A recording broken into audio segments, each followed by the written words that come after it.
I do it? Yeah. Well, if you, at my seminar, my flagship seminar is called Mind Masterpiece. So say there's 500 people in the room. They're there to learn. I don't come in there and program them to be a millionaire. We will walk through programming sessions to where I'll put them in what's called a hypnoidal state of hypnosis, and we'll get the ball rolling. But they will leave with the strategies, the tactics, and the tools and the patterns to do it themselves, to continue it on. They're not going to come in 15 minutes leave as a multimillionaire. We're going to go over some of that programming there, just like a personal trainer will show you how to work out. Then it's up to you to go to the gym and consistently apply that. And the change is very fast, very rapid. So most of my seminars, people are there for different reasons. Not everybody's there to be a millionaire. You know, people are there for many, many different reasons. So I'll teach them the tools, and then they can customize those tools for whatever it is that they want. If you're looking at the millionaire, the first thing is we have to identify, if we were just going to focus on that, then we have to identify what their relationship is with money. Okay, we need to know, is money good? Is money bad?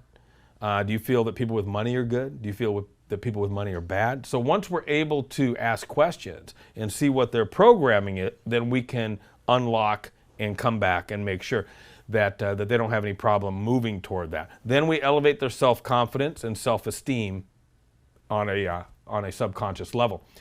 Fear, you're only born with two fears: fear of falling and the fear of noise. That's it. So at my seminars, I'll put a board on the stage, and I'll have you walk across it.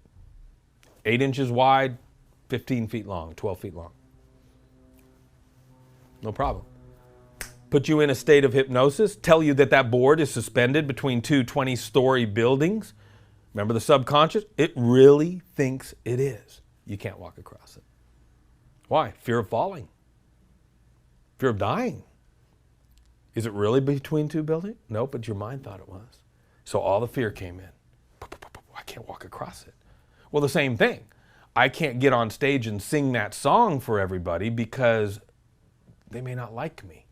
They have a need for approval. It's very important what other people think of them.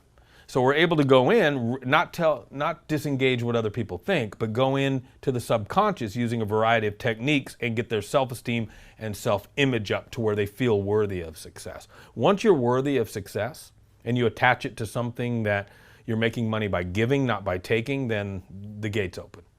You couldn't stop your business from growing because other people are going to sense that you're genuine. And that's the biggest thing. Are you genuine? I don't have a problem paying somebody to help me as long as I feel that they're doing it for the right reason. In France, I have some speakers and beginners in speaking who comes to me. How can I become a speaker, and how can I succeed in this domain, in this field? Inside themselves, they want to give, but maybe they are in a part of their brain they want to get also because they are poor or something like that. How to truly focus on giving? Well, that happens automatically if you genuinely... I have no opposition to making money. I've made a lot of money. I have no problem with that. Yeah. But I make the money by feeling that I'm not selling them something that's not real. So they're going to... in other words, if you were a doctor and you knew how to fix my broken arm and you knew how to do it, you wouldn't have a problem with me paying you because in your mind you go, I can help him. But if you were pretending to fix my broken arm, then that's what I'm talking about. Is now you're taking money, you're not giving what they expected from you. So if you look at a beginner speaker, part of it really is practice. I mean, part of it, you cannot hypnotize somebody to be a good guitar player. You can hypnotize them to get over the fear of the audience. You can hypnotize them to become more disciplined to practice, but I can't hypnotize them to play all the chords better tomorrow. They're going to have to get in front of the audience. They're going to have to, start to practice. It's interesting because I learned under the world's greatest hypnotist in the world when I started to study. And who is he? Oh, there's many. I've studied under 4 different. Gil Boyne was one in Los Angeles. He's passed on now, but he's master. And so I sought out the way that I'm a big believer in mentorship. So anytime I want to do anything, I go find who the best in the world are. Then I go, why would I spend hours without being with the best? So if they're accessible, then I'll go find those individuals. And how do you know who is the best? I ask people. If I were to ask somebody now who is the best basketball player, I'll get 1 or 2 or 3 people. I don't even have to know anything about basketball. It will be the same 3, 4, 5 people. People that know the subject would know. If I asked you who is the best tennis player in the world, I get 2 or 3 different people. Yeah. You know, any profession that people are involved in, they'll know who, you know, the best are. Okay, so you ask people to find the top 5 people in the field to learn from them, right? Yeah, top 2 or 3. I mean, you know, I learned from 2 or 3, and then, you know, then I became as good as them. You know, it doesn't mean that that a tennis player today is not as good as the tennis player from 20 years ago. They could be better. So you just have to get the right instruction because it accelerates your journey.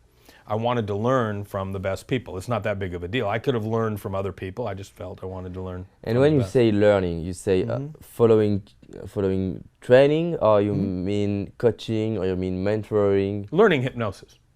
But it is in a room, or it is in face-to-face? No, it's in a class. In a class. It's in a class, and then I studied under those individuals privately for a year. Both. You know, first a class, and then because I had other people, and then privately, and then hypnosis, then you're on your own. You have to, in my personal opinion, I've taught a lot of hypnotists, and I think you need to do 1,000 people before you're any good at all. 1,000. If I teach it, I certify people in hypnosis. When they're done, they're okay. You know, it's like going to karate. You know, I can't make you a black belt in 1 month. I can teach you what a black belt knows, but you're going to have to get good at it. So it takes time. There's no instant you're a black belt. You know, there's no instant you're a champion dancer, you know, a champion piano player. You know, you're going to have to practice it. So they were honest, so I went out and practiced and practiced and practiced. I'd put groups anywhere I could, timeshares, hotels, parties, you know, anywhere I could go and get a group of people, and I would practice and practice, and I'd fail. I'd practice and I'd fail. I would videotape it and watch what I said, how I said it. Oh, that's what I did wrong. And I got better and better and better. Great. Yeah, it took a long time. But it's well worth it because it's like anything. Hypnosis in personal development to me is like music is to a musician. There's nothing they'd rather do, you know, than practice their music. Same with me. There's nothing I'd rather do than teach and practice and develop new skills for the human mind. There's nothing else I'd rather do.